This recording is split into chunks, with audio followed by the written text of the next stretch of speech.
మిత్రులందరికీ శుభోదయం. ఈనాడు ముఖ్యాంశాలు చదివేది పెద్దోడు సృష్టి, చిన్నోడు వర్షిత్. కాళేశ్వరంపై చర్చిద్దాం రండి. ప్రాజెక్టు వద్దకు రావాలని కేసీఆర్ కు సీఎం రేవంత్ రెడ్డి సవాల్. 15 ఆగస్టులోపే రుణమాఫీ చేస్తామని వెల్లడి. హరీష్ రావు రాజీనామా పత్రం సిద్ధంగా పెట్టుకోవాలి. మత చిట్టు రేపడమే భాజపా లక్ష్యం. వరంగల్ సభ, సికింద్రాబాద్ రోడ్ షోలో సీఎం. అంటే అయితే సీఎం రేవంత్ రెడ్డి గారు అయితే చెప్తున్నారు. అంటే అక్కడికి వచ్చినప్పుడు నిన్నైతే వరంగల్కి అయితే వచ్చారు, మడికొండకి అయితే వచ్చి అక్కడైతే ఒక సభను అయితే పెట్టారు.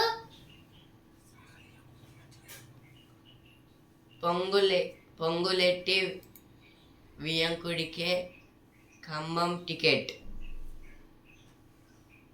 రఘురాం రెడ్డి వైపు కాంగ్రెస్ అధిష్టానం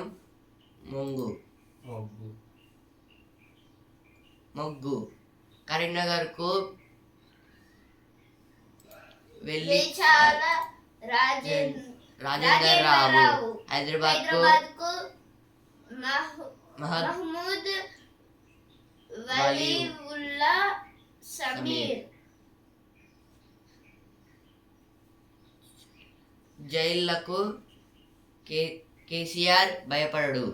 మళ్ళీ మన రాజ్యమే, ఎవరో ఆపలేరు.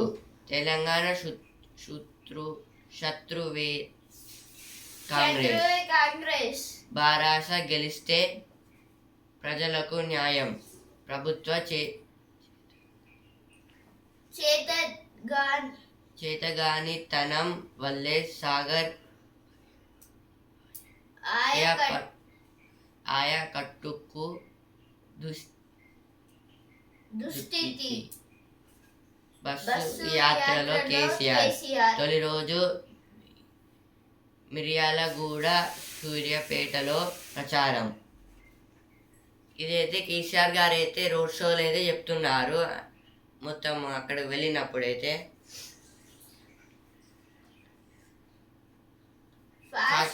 ఫస్ట్ ఇంటర్లో 60.1%, సెకండ్ ఇయర్లో 62.19%, ఫలితాలు 64.19%. ఫలితాలు విడుదల చేసిన బోర్డు. 2 సంవత్సరాలలోనూ బాలికలదే పై చేయి. నేటి నుంచి రీకౌంటింగ్ రివాల్యుయేషన్ దరఖాస్తులు. మే 24 నుంచి అడ్వాన్స్డ్ సప్లిమెంటరీ పరీక్షలు. ఇదేంటిదంటే మనకి అప్పుడు నిన్నైతే ఇంటర్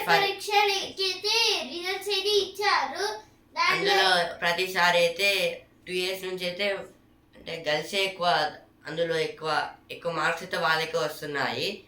ఇంకా అంటే ఈరోజు నుంచి అయితే ఇంకా రీకౌంటింగ్ చేస్తారంట ఆ పేపర్స్ని అయితే మళ్ళీ మే 24th అయితే అడ్వాన్స్డ్ సప్లిమెంటరీ ఎగ్జామ్స్ అయితే ఉంటాయంట.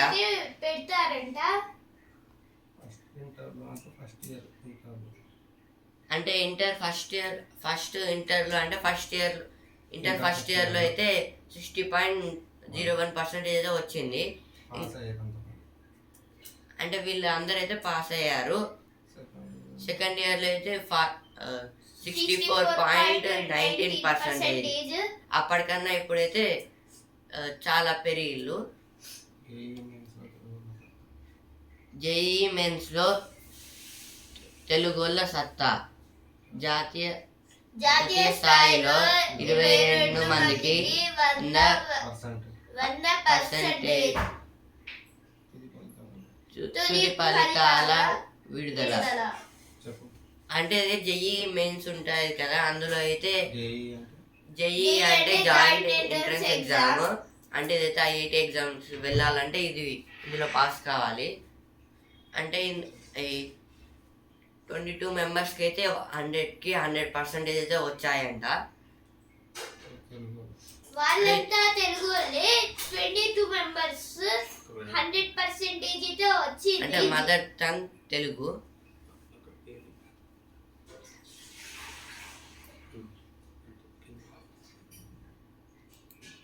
ముగిసిన రెండో విడత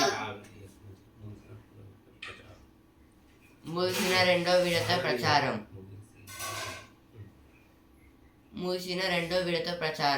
రేపటి పోలింగ్కు సర్వం సిద్ధం. అంటే అయితే సెకండ్ ప్లేస్ అంటే రెండో విడత అంటే సెకండ్ ఫేజ్ అన్నమాట.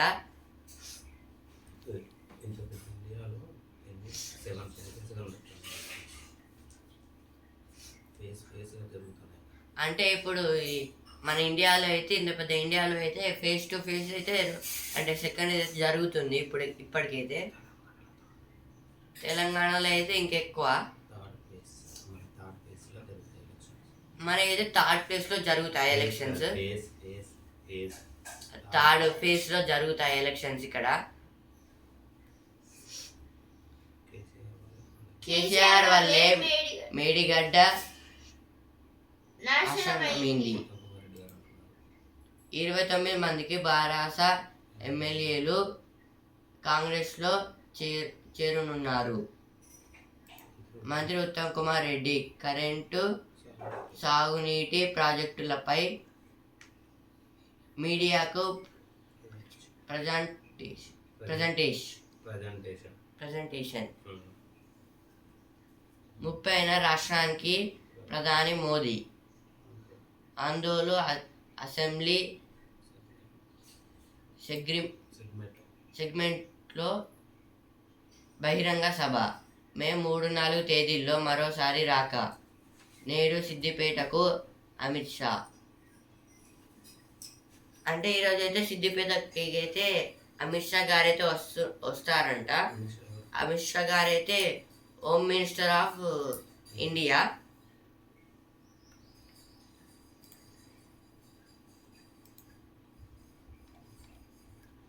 కాళేశ్వరంపై చర్చిద్దాం రండి.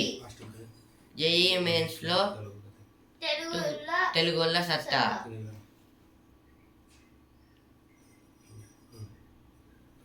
15 ఆగస్టు లోపు రుణమాఫీ చేస్తే ఎమ్మెల్యే పదవికి రాజీనామా చేస్తా. కవిత బెయిల్పై మే 6న తీర్పు. ఇవన్నీ అయితే ఫస్ట్ పేజ్లో వచ్చాయి, ఇక్కడ కూడా వచ్చాయి. ఇప్పుడైతే ఎడిటోరియల్ పేజ్కి అయితే వచ్చాను. సమర్థులకు చోటు ఓటు. అరాచకంపై ఓటు. సార్వత్రిక ఎన్నికల సమరంలో తొలి దశ పోలింగ్ ముగిసింది. ప్రజాస్వామ్య దేశంలో ప్రజల తలరాతను మార్చే విలువైన ఆయుధం ఓటు. ప్రస్తుతం యువతతో పాటు ఎందరో విద్యావంతులు బాధ్యతాయుతంగా తమ ఓటు హక్కును వినియోగించుకోవడానికి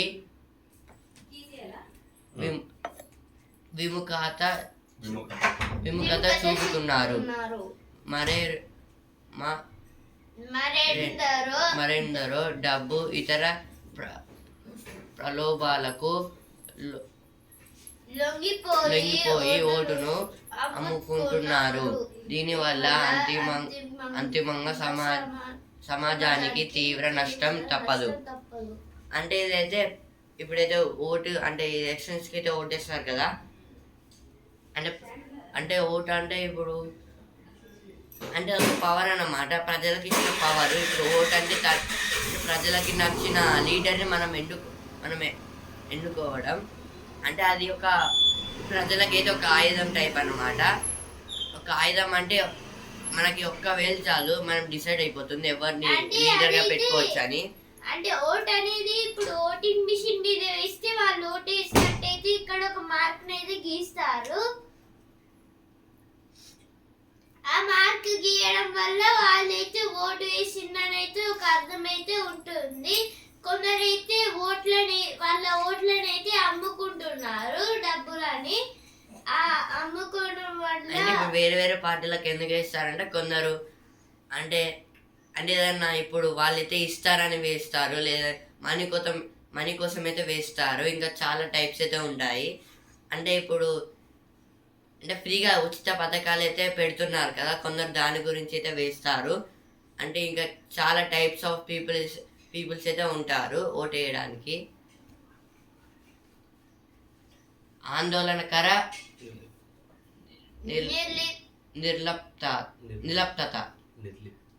నిర్లిప్తత అంటే యువత అంటే ఇప్పుడు యంగ్ జనరేషన్, ఇప్పుడు వచ్చే జనరేషన్ వాళ్ళకైతే ఓటు వేయడానికి అయితే పెద్ద ఇంట్రెస్ట్ అయితే ఉండదు. ఎందుకంటే ఓటు వేయడం అంటే లీడర్ని ఎన్నుకోవడం కదా. అంటే ఇప్పుడు వాళ్ళకి ఆన్లైన్ ఇస్తే బయట ఎంజాయ్ చేస్తారు కదా, కానీ అయితే ఎంజాయ్ పోతుంది ఎలక్షన్స్ వల్ల.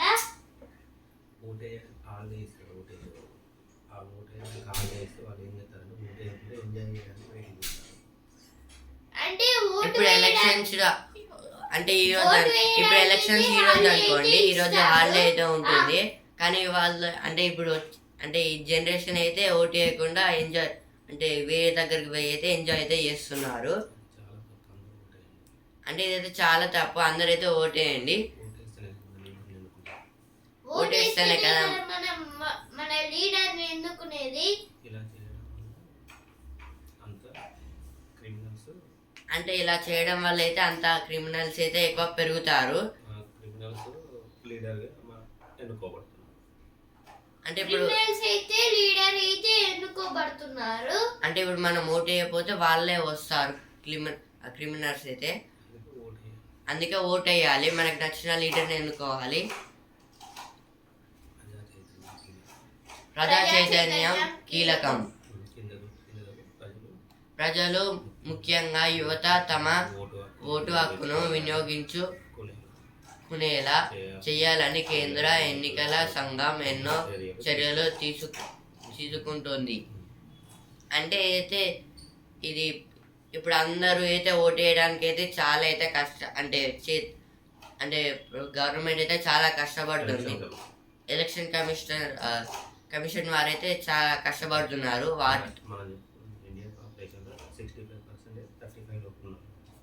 అంటే ఇప్పుడు మన ఇండియా పాపులేషన్లో అయితే 65% వాళ్ళైతే 35% పీపుల్ 35 ఏజ్ లోపు ఉన్న వాళ్ళైతే ఓటు వేయడానికి ఎక్కువ ఇంట్రెస్ట్ అయితే చూపడం లేదు. అంటే 35కి బిలో ఉన్న వాళ్ళైతే అందరైతే ఓటైతే వేయండి.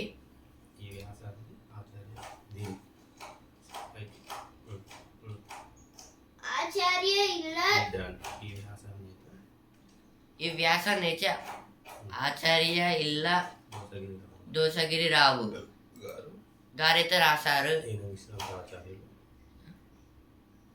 ఈయనకైతే విశ్రాంత ఆచార్యులు ఆంధ్ర విశ్వవిద్యాలయం అంటే రిటైర్డ్ అయ్యారు ఆంధ్ర యూనివర్సిటీ నుంచి అయితే, అందుకే దీని గురించి అయితే రాశారు. బరి తెగిస్తున్న సైబర్ ఆసురులు. మన దేశంలో సైబర్ నేరాలు రోజు రోజుకు పెచ్చరిల్లుతున్నాయి. ఈ విభాగంలో భారత్ ప్రపంచంలో టాప్ 10లో చేరింది. 100 దేశాలతో అంతర్జాతీయ సైబర్ నిపుణులు రూపొందించిన ప్రపంచ సైబర్ నేరాల సూచి సూచీతో మన దేశం 10వ స్థానంలో నిలవడం ఆందోళనకరం పరిణామం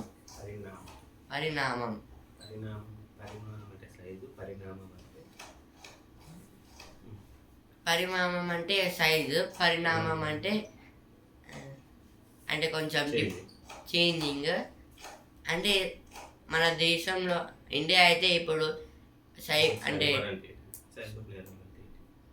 సైబర్ నేరాల్లో అయితే 10th ప్లేస్లో ఉంది మొత్తం. సైబర్ నేరాలు అంటే ఇప్పుడు మనం ఒకవేళ ఫోన్ చూస్తున్నాం, ఎగ్జాంపుల్ మనం ఫోన్ చూస్తున్నాం, ఇప్పుడు వేరే లింక్ వచ్చి చేరింది, అంటే దీన్ని నొక్కండి అని ప్రెజర్ పెడితే మనం నొక్కితే మన దగ్గర ఉన్న మనీ మొత్తం వెళ్తుంది, ఇంకా చాలా డీటెయిల్స్ కూడా వాళ్ళకైతే వెళ్తాయి, మననైతే బ్లాక్మెయిల్ అయితే చేస్తారు. దీన్నే సైబర్ నేరాలు అంటారు. ఇలా చాలా అయితే పెరుగుతున్నాయి. మనం ఇప్పుడు గేమ్స్ ఆడతాం కదా, అందులో అంటే గేమ్స్ లో ఇప్పుడు టాస్క్స్ అయితే ఉంటాయి కదా, అందులో ఇప్పుడు గెలిచే అంటే అందులో గేమ్ లో అయితే ఫస్ట్ కొంచెం మనీ అయితే ఉంటుంది. అవన్నీ అయిపోయినాక ఏదైనా బై చేయాలంటే మన మనీయే కట్ అవుతుంది బ్యాంక్ నుంచి అయితే. అలా అయితే వీళ్ళైతే ప్లాన్ అయితే చేసుకుంటున్నారు. దీన్నే సైబర్ నేరాలు అంటారు. ఇలా అయితే 100 అంటే మొత్తం 100 దేశాలు అయితే ఉన్నాయి. ఆ 100 దేశాలు అయితే మన 10th ప్లేస్లో ఉంది. ఇలా అయితే భారత్ అయితే దీని నుంచి అయితే మొత్తం పోవడానికి అయితే మొత్తం చాలా కష్టపడుతుంది. కానీ అందరూ అంటే చాలా మంది అయితే పెరుగుతున్నారు. అప్పటికన్నా ఇప్పుడు ఇంకా రోజు రోజుకి 10% అయితే చాలా మంది అయితే పెరుగుతున్నారు ఈ సైబర్ నేరాలకైతే. 100 దేశాల్లో అయితే మొత్తము 10th ప్లేస్ లో అయితే సైబర్ నేరాలలో అయితే ఇండియా అయితే 10th ప్లేస్ లో అయితే ఉన్నది. సైబర్ ఇండెక్స్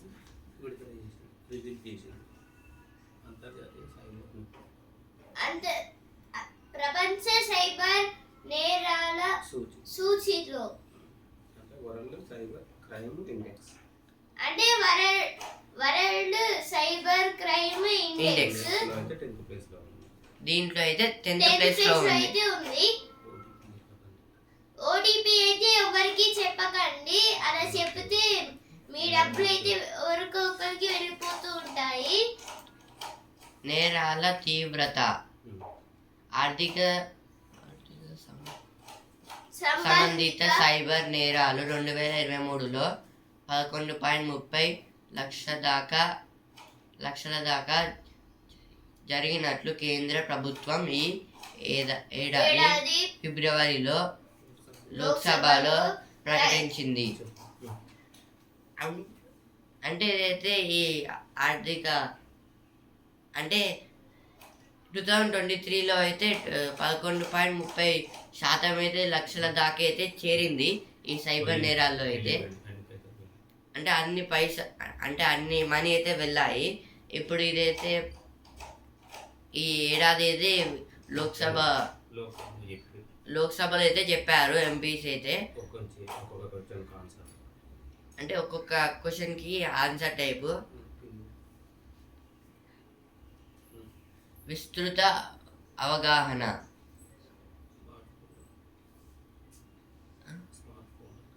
స్మార్ట్ ఫోన్లతో ఆన్లైన్లో పనులు చక్కబెట్టుకోవడం ఎప్పుడు చిటికలో పని. టికెట్ రిజర్వేషన్ నుంచి టీ కొట్టులో డబ్బు చెల్లింపు దాకా అన్నింటికి ఆన్లైన్ చెల్లింపులతో పని పూర్తవుతుంది.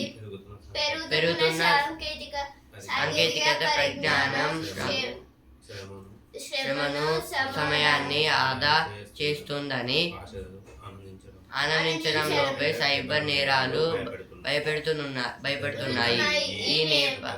ఈ నేపథ్యంలో ప్రజలందరికీ డిజిటల్ అక్షరాస్యత అత్యవసరంగా మారింది. దీనిపై ప్రభుత్వం విస్తృతలో అవగాహన కల్పించాల్సిన అవసరం ఉంది. డిజిటల్ ఇండియా లక్ష్య సాధనలో వడివడిగా ముందుకెళ్లాలంటే కేంద్ర ప్రభుత్వం డిజిటల్ భద్రత పైన, సైబర్ నేరాల కట్టడి పైన మరింత నిశ్చితంగా దృష్టి సారించింది.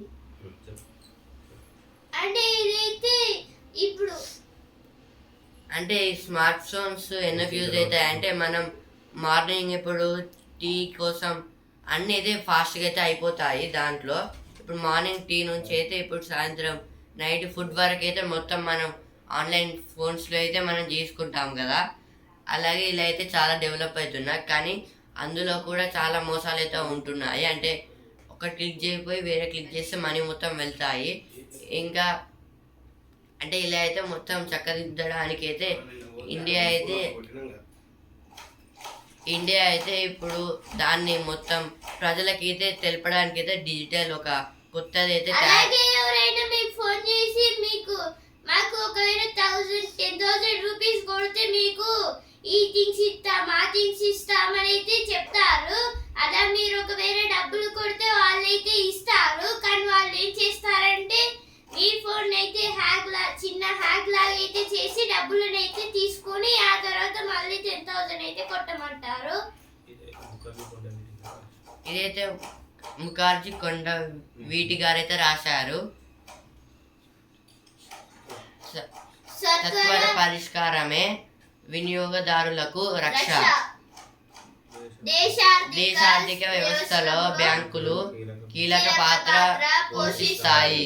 కొన్ని సందర్భాల్లో బ్యాంకుల సేవా లోపాలు, తప్పుల వల్ల వినియోగదారులు తీవ్రంగా నష్టపోతున్నారు. ఇలాంటి వాటికి పరిష్కారంగా రిజర్వ్ బ్యాంకు పలు నిబంధనలు విధించింది. వినియోగదారులు అంటే కస్టమర్స్, అంటే బ్యాంక్ వచ్చే కస్టమర్స్ అన్నమాట. అంటే ఇప్పుడు రిజర్వ్ బ్యాంక్ అంటే మనకి మెయిన్ ఇంపార్టెంట్ అనేది బ్యాంకే. ఎందుకంటే మనమైతే బ్యాంక్ లోకి వెళ్ళి లోన్స్ తీసుకుంటాం, ఇంకా HDFC బ్యాంక్ లో హౌసింగ్ లోన్ తీసుకుంటాం. మీరైతే చాలా లోన్స్ ఇంకా డబ్బులు అయితే డిపాజిట్ అయితే చేసుకుంటూ ఉంటాము. దీనివల్ల అయితే మన డబ్బులు అయితే స్టోర్ అవుతూ ఉంటాయి, అలాగే మనకి రిటర్న్ అయితే వస్తూ ఉంటాయి. అంటే ఇప్పుడు అంటే ఎవరైనా తప్పులు చేస్తారు కదా, ఇప్పుడు బ్యాంకులో కూడా కొందరు తప్పులు చేస్తే వాళ్ళకైతే అంటే వినియోగదారులు అంటే కస్టమర్స్ కి అయితే కొంచెం అంటే నష్టాలు అయితే జరుగుతుంది. ఎందుకంటే వాళ్ళ మనీ కొంచెం పోవడం అంటే తక్కువ వచ్చాయని. కొన్ని లాకర్స్ అయితే ఉంటాయి సంబంధించి, అంటే వాళ్ళు ఒక్క లాకర్ పోయి ఇంకో లాకర్ లో పెడితే మళ్ళీ వాళ్ళ డబ్బులు తక్కువ అవుతాయి కదా. దీని మీద రిజర్వ్ బ్యాంక్ అయితే కొన్ని నిబంధనలు అయితే పెట్టాయి, అంటే కొన్ని రిస్ట్రిక్షన్స్ అయితే పెట్టాయి. రూల్స్ అండ్ రెగ్యులేషన్స్ కండిషన్స్ అయితే పెట్టాయి RBI, reserve bank of India.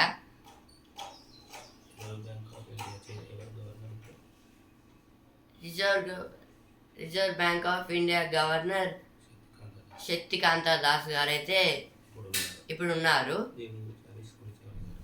దీన్ని అయితే హరీష్ కొలిచాల గారు అయితే రాశారు. న్యాయ నిపుణులు అంటే కోర్టులో వాదన చెప్తారు కదా, అతను విధులు చేస్తున్న వీధి కుక్కలు. అంటే ఇప్పుడైతే కుక్క అయితే ఇప్పుడు రోడ్డు మీద అయితే బాగా అయితే కొట్టుకుంటున్నాయి. అంటే రాత్రి అయితే మేము వాకింగ్ చేస్తామని బయటికి వెళ్తే అక్కడైతే కుక్కలు కొట్టుకుంటూ అంటే మొత్తం కరుచుకుంటూ ఉన్నాయి. అలాగే ఇప్పుడు ఎవరైనా బయటికి వెళ్తే చాలా మంది గుంపుల కుక్కలు అయితే ఉంటే అవైతే ఆయననైతే కొరికి ర్యాబీస్ తెస్తున్నాయి. ఇందువలనైతే అతనికైతే చాలా నష్టం అయితే జరుగుతుంది. వీధి కుక్కలు ఇంటి ముందు ఇటీవల ఇటీవల ఇంటి ముందు ఆడుకుంటున్న 2.5 ఏళ్ల బాలికను వీధి కుక్కలు పుట్టన పెట్టుకున్నాయి. భాగ్యనగరంలోనే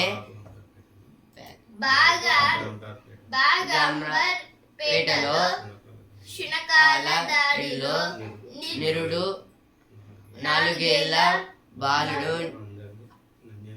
అన్యాయంగా చనిపోవడం అందరినీ కలిసివేసింది. అంటే అయితే ఒక 2 ఇయర్స్ ఆఫ్ ఒక అమ్మాయి అయితే అంటే ఆడుకుంటూ ఇంటి ముందు అయితే ఆడుకుంటూ ఉంటే ఆ కుక్కలు అయితే వచ్చి అంటే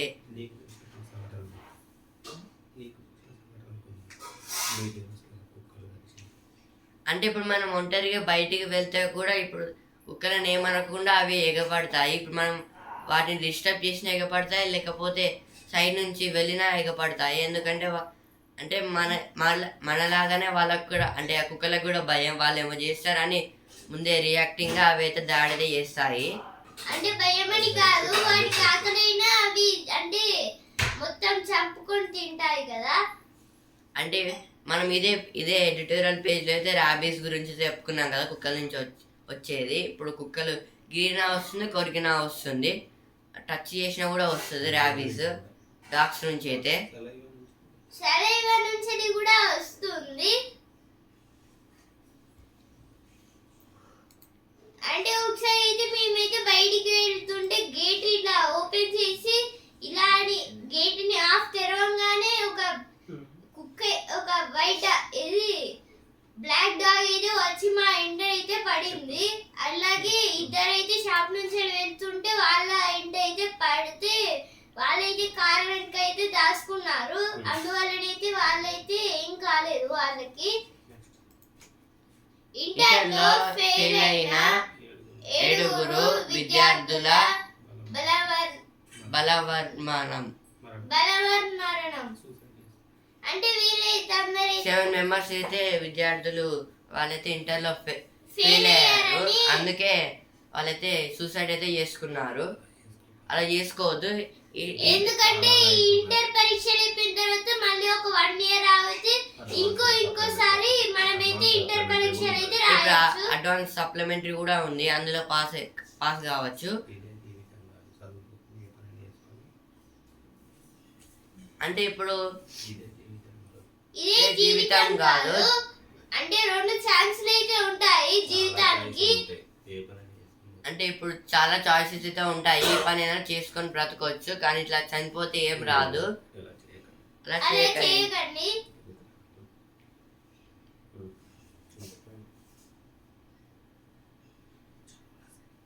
చదువులసిరి 2 కిడ్నీలు పాడైన, అంటే ఈమెయితే 2 కిడ్నీలు పాడైనా కానీ బాగా అయితే చదువుతుంది.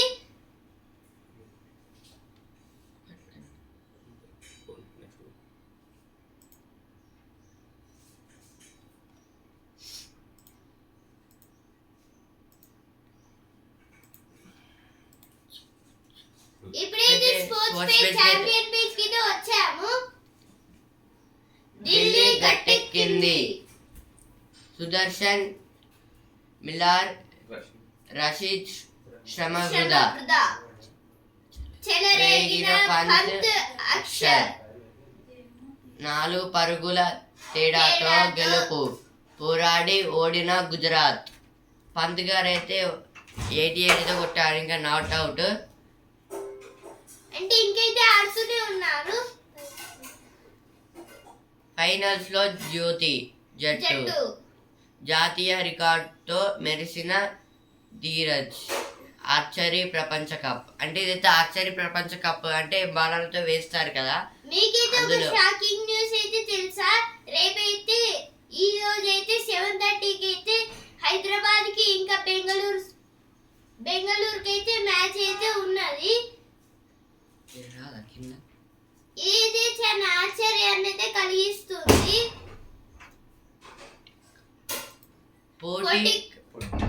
పొట్టి కప్పులో ఎవరు? గిల్, ముఖేష్, హార్దిక్.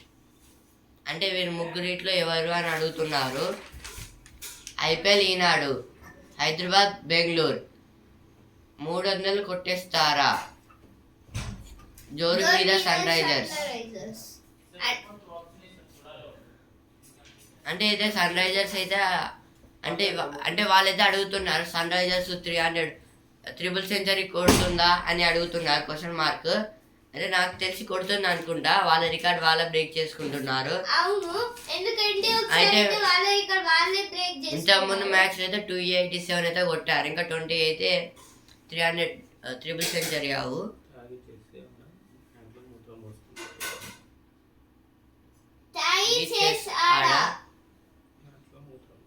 ప్యాంట్లో మూత్రం పోసుకున్నా. చెస్ మేటి మ్యాగ్నస్ కార్ల్సన్ గారైతే ఇలా చేశారు.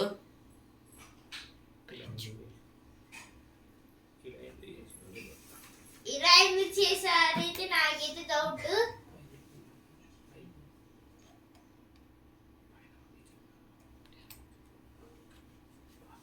ఆర్చర్ ప్రపంచ కప్ అంటే ఫైనల్స్ లో జ్యోతి జట్టు జాతీయ రికార్డుతో మెరిసిన ధీరజ్.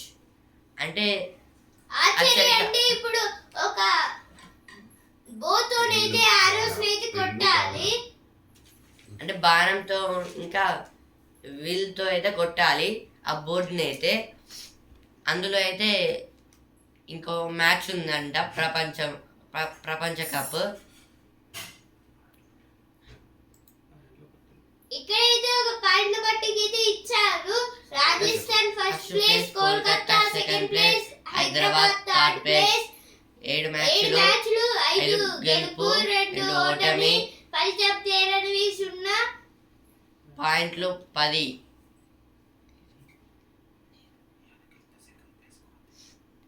అంటే ఈరోజు సెకండ్ ప్లేస్ కి అయితే వెళ్తుంది అనుకుంటున్నారు. గెలిస్తే వెళ్తుంది.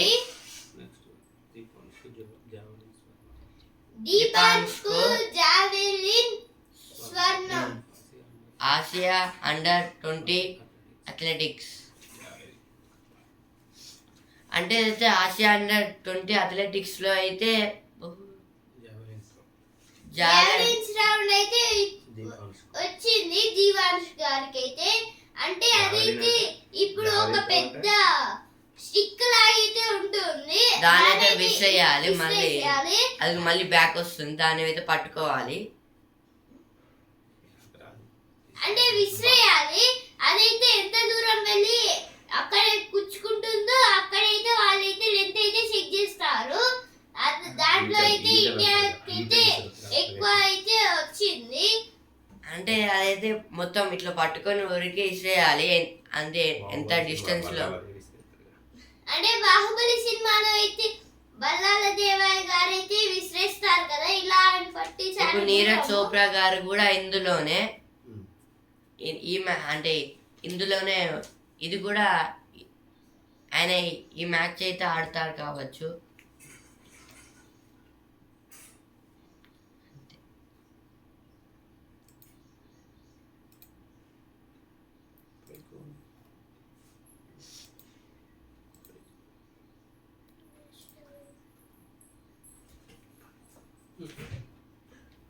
యాదాద్రి విద్యుత్ కేంద్రానికి పర్యావరణ అనుమతి. తెలంగాణ జెన్కో ప్రతిపాదనకు కేంద్ర పర్యావరణ శాఖ ఆమోదం. యాదాద్రి థర్మల్ విద్యుత్ కేంద్రానికి పర్యావరణ అనుమతి. ఈసీ వాళ్ళైతే యాదాద్రి జిల్లాలో అయితే విద్యుత్ కేంద్రాన్ని అయితే కొత్తగా అయితే చేశారు. అనుమతిని అయితే ఇచ్చారు. దాన్ని అయితే స్టార్ట్ చేయొచ్చు అని. ఈసీ అంటే ఎన్విరాన్మెంట్ కమిషన్. అంటే వీళ్ళే వాటికైతే అనుమతి అయితే ఇస్తుంది చేసుకోవడానికి. విద్యుత్ కేంద్రాలకైతే థర్మల్ ప్రాజెక్ట్ అయితే అక్కడైతే పెడుతున్నారంట యాదాద్రిలో అయితే. థర్మల్ ప్రాజెక్ట్ అంటే కరెంట్ అయితే వస్తుంది కదా, దాన్ని థర్మల్ ప్రాజెక్ట్ అంటారు. అంటే బొగ్గు నుంచి వస్తుంది. థర్మల్ అంటే బొగ్గు నుంచి అయితే వస్తుంది, అంటే దాన్ని అంటే బొగ్గుది అక్కడైతే నిర్మిస్తున్నారు. అంటే అక్కడ స్మోక్ అయితే వస్తుంది కాబట్టి వాళ్ళ పర్మిషన్ అయితే తీసుకున్నారు. ఎన్విరాన్మెంట్ డిపార్ట్మెంట్ వాళ్ళైతే అంగీకరించారు చేసుకోమని.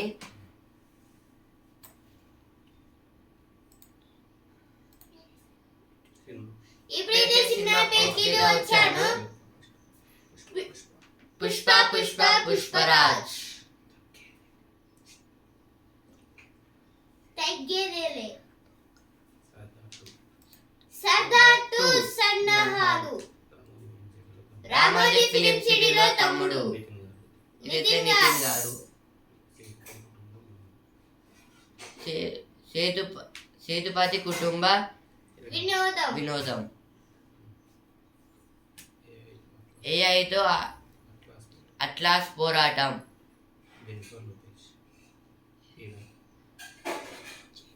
జెన్నిఫర్ లోపెజ్ హీరోయిన్ గారు.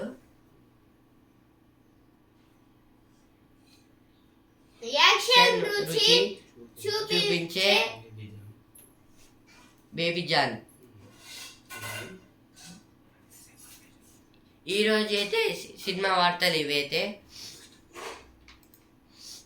ఇప్పుడైతే బిజినెస్ పేజ్ కి అయితే వచ్చాను. కోటక్ బ్యాంక్ పై ఆర్బీఐ కొరడా. ఆన్లైన్ తో కొత్త ఖాతాదారులను జత చేసుకోవద్దు.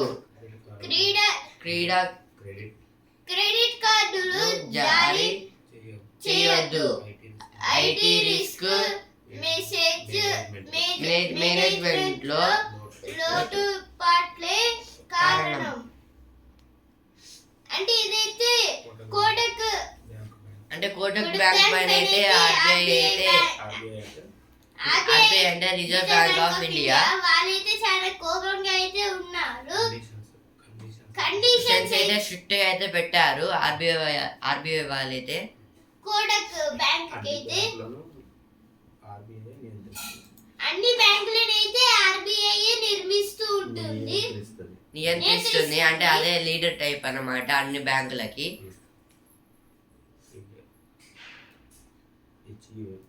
హెచ్యుఎల్ లాభంలో స్వల్ప క్షీణత. మొత్తం క్షీణత అంటే తగ్గింది. మొత్తం డివిడెండ్ 42.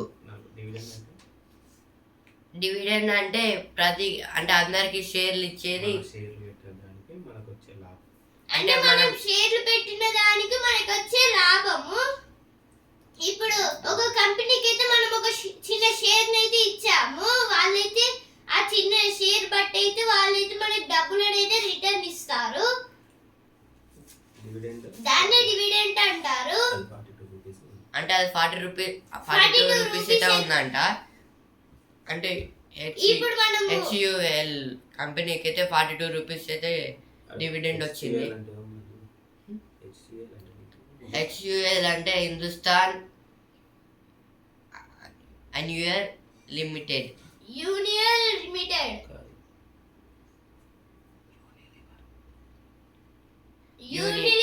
లిమిటెడ్.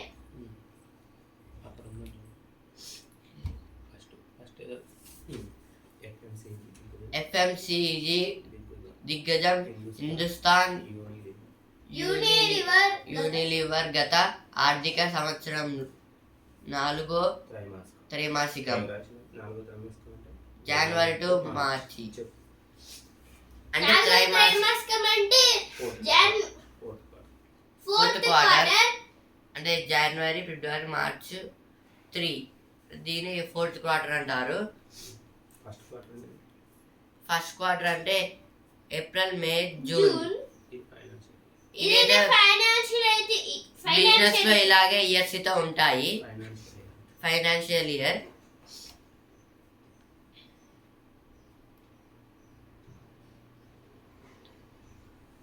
అన్న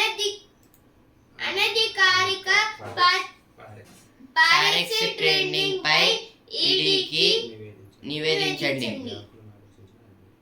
బ్యాంకులను ఆదేశించిన ఆర్బీఐ. ఈడీ అంటే ఎన్ఫోర్స్మెంట్ డైరెక్టరేట్ 4 రోజుల్లో 8.48 లక్షల కోట్ల లాభం. అంటే అయితే సెన్సెక్స్ నిఫ్టీకి అయితే లాభం అయితే వచ్చిందంట. ఇదైతే 4వ రోజు. ఇంటర్నల్ ఇవైతే సినిమా పేజ్, ఇవైతే బిజినెస్ పేజ్ లో వచ్చిన వార్తలు. ఈనాడు ముఖ్యాంశాలు ఇంతవరకే. రేపటి ముఖ్యాంశాలతో మళ్ళీ కలుద్దాం. ధన్యవాదాలు.